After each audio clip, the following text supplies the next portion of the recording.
Nice. I'm gonna talk a little about self-care, but what I'd like to do first, if people feel comfortable, is stand up, and so that we don't fall asleep. I'm speaking for myself too.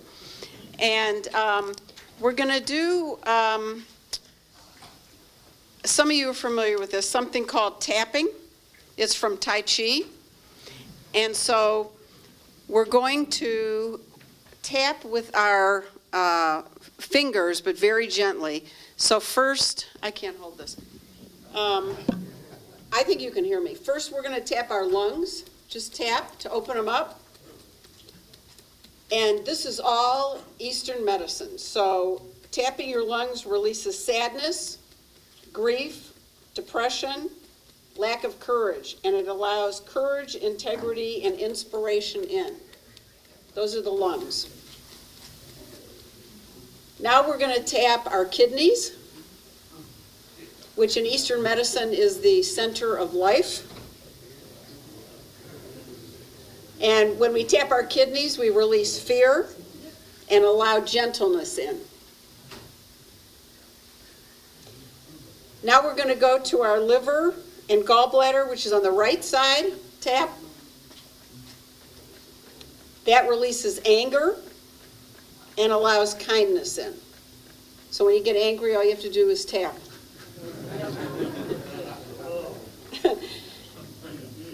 Now we're going to go to our hearts, tap our hearts, release hastiness, impatience, and cruelty, and allow patience, honesty, respect, and joy.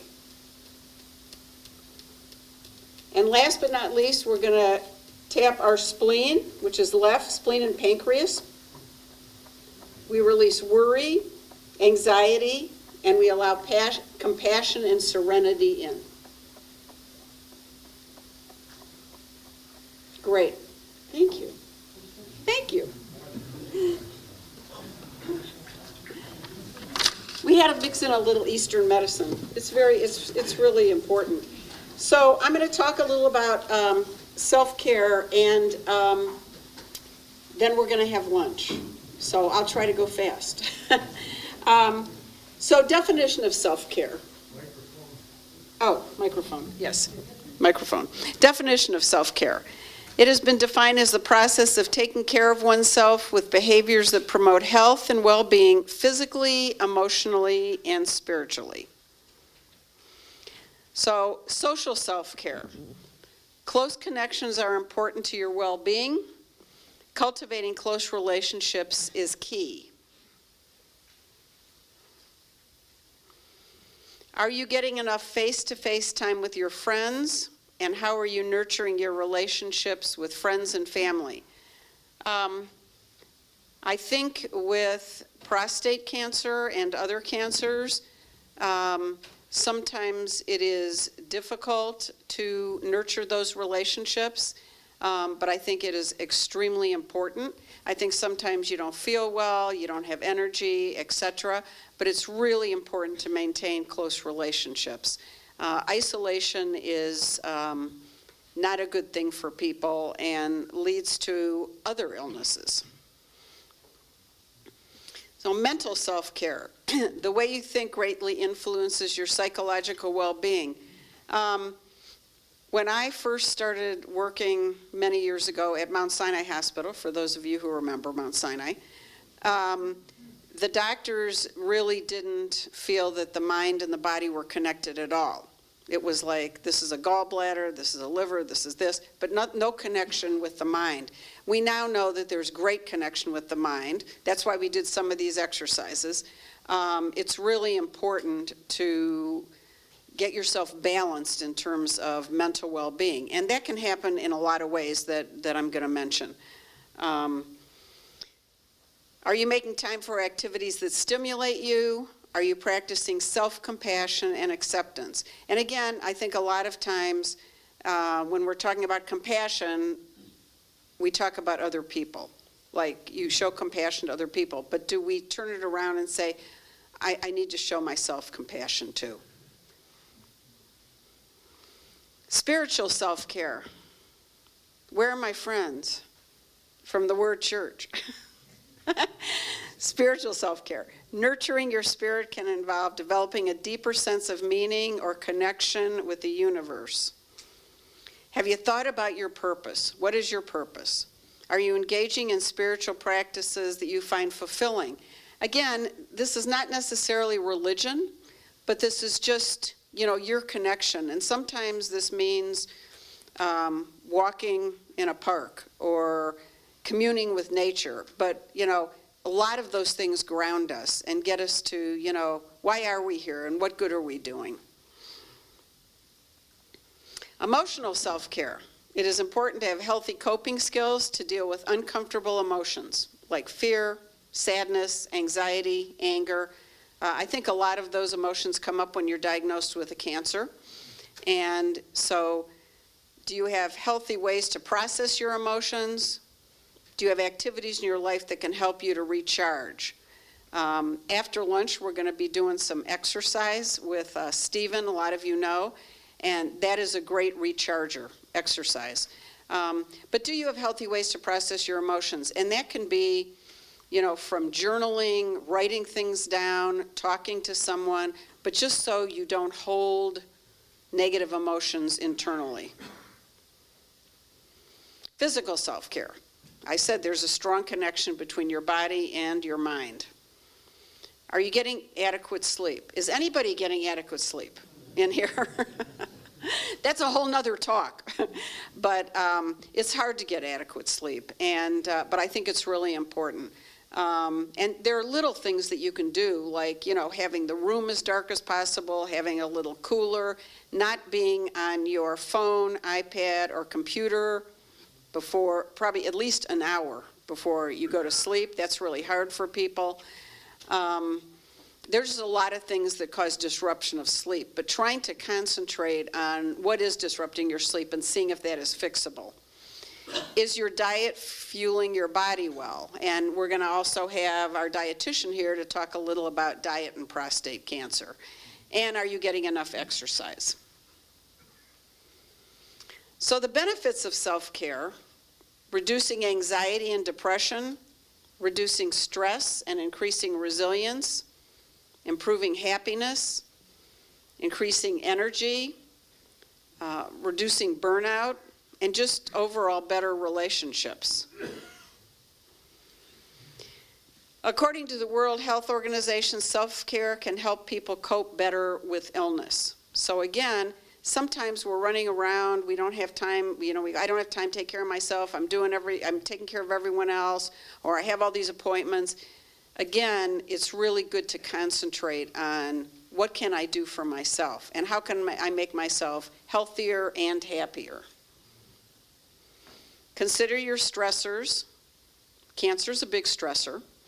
Consider what causes you stress and ways you might minimize it.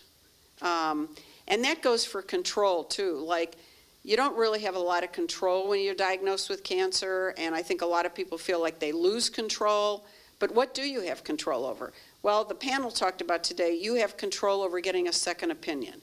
You have control over choosing treatment. Now, sometimes surgery is recommended, sometimes radiation is recommended, but it is your choice. It is always your choice. So develop your self-care plan. Customize a self-care plan. Assess which areas of your life need more attention, and reassess life as situations change. Plan for challenges. If you find you are neglecting an aspect of your life, create a plan for change. Again, I would list things: physical, emotional, mental. Where do you need intervention? And it's never too late to change your life. Take small steps. Identify one small step you can take to begin your plan. And these are some self-care techniques that we offer at the Gathering Place. We have meditation, support groups. Prostate Partners is a great example of a great group. Mindfulness. We offer guided imagery, exercise, which again we're going to do after lunch, and cooking classes and meeting with the dietitian. All these things are offered at the Gathering Place, and I think most of you know they're all offered free. All these services are free that the Gathering Place provides. So take advantage of some of these. Remember to include yourself in the list of things you need to take care of today. Thank you.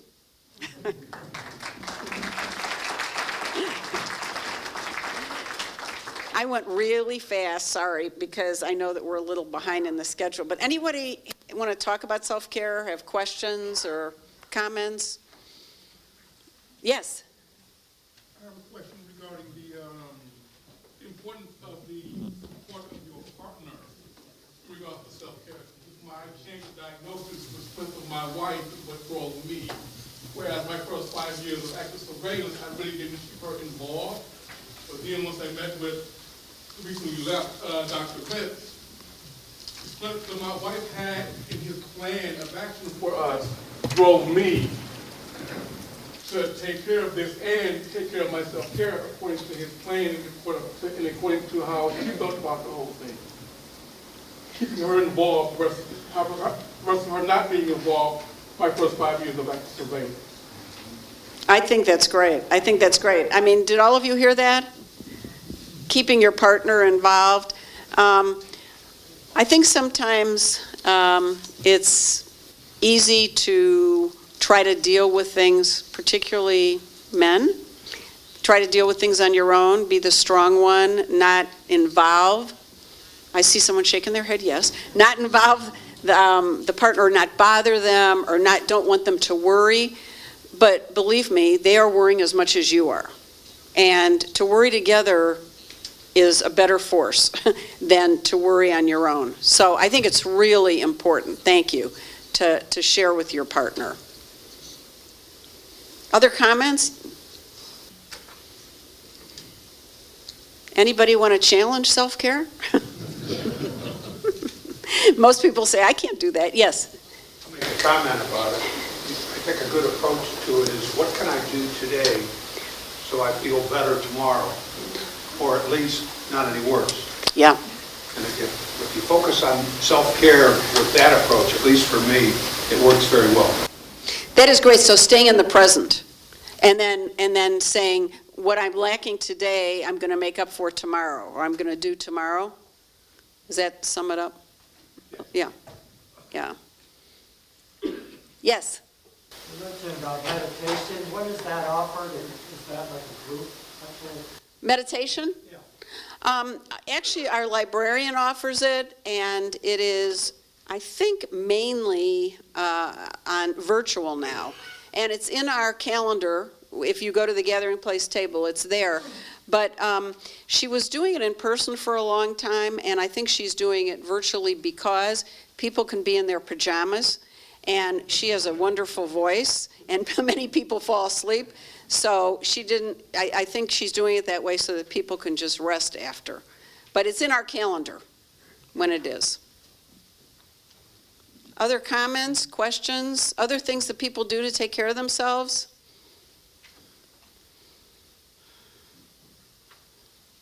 Okay. Yeah. Oh, thanks.